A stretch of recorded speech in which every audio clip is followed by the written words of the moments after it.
বিসমিল্লাহ।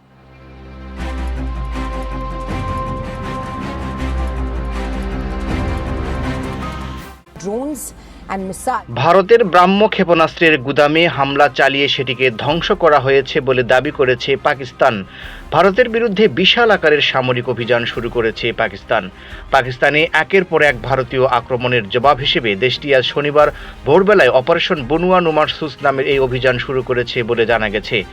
পাকিস্তানের নিরাপত্তা সূত্রের উদ্ধৃতি দিয়ে দেশটির বিভিন্ন মিডিয়ার খবরে বলা হয়েছে, ভারতের বিভিন্ন কৌশলগত অবস্থান এই হামলায় টার্গেট করা হয়েছে। এর আগে পাকিস্তান বিমান বাহিনীর 3টি ঘাঁটিতে আক্রমণ চালায় ভারত। এগুলো হলো নূরখান এয়ারবেজ, মুরিদ বেস এবং সুরকুট এয়ারবেজ। ভারত এসব ঘাঁটিতে বিমান থেকে ভূমিতে নিক্ষেপণযোগ্য ক্ষেপণাস্ত্র হামলা চালায়। এর আগে আইএসপিআর এর মহাপরিচালক লেফটেন্যান্ট জেনারেল আহমেদ শরীফ চৌধুরী এক সংবাদ সম্মেলনে বলেন, পাকিস্তানকে পূর্ণ যুদ্ধের দিকে ঠেলে দিয়েছে ভারত। আমরা ভারতকে হুঁশিয়ার করে দিতে চাই যে তারা এবার পাকিস্তানের জবাবের জন্য অপেক্ষা করুক।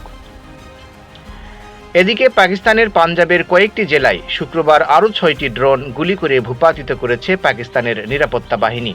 নিরাপত্তা ও মিলিটারি সূত্রের বরাত দিয়ে দেশটির গণমাধ্যম সামা টিভি জানিয়েছে, এ নিয়ে ভারতের 77টি ড্রোন ধ্বংস করেছে পাকিস্তান, যার মধ্যে রয়েছে ইসরায়েল নির্মিত 25টি ড্রোন। ভারতীয় হামলার যে জবাব পাকিস্তান দিচ্ছে তার নাম রাখা হয়েছে অপারেশন বনুয়া নুমারসুস।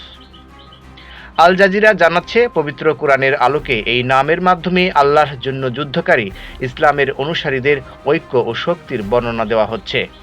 বিশ্লেষকদের মতে এই নামটি শুধু একটি সামরিক কৌশলের ইঙ্গিত নয়, বরং এর মাধ্যমে একটি ধর্মীয় এবং আদর্শিক বার্তাও বহন করা হচ্ছে, যা পাকিস্তানের অভ্যন্তরীণ মনোবল এবং মুসলিম বিশ্বের প্রতি এক প্রতীকী আহ্বান।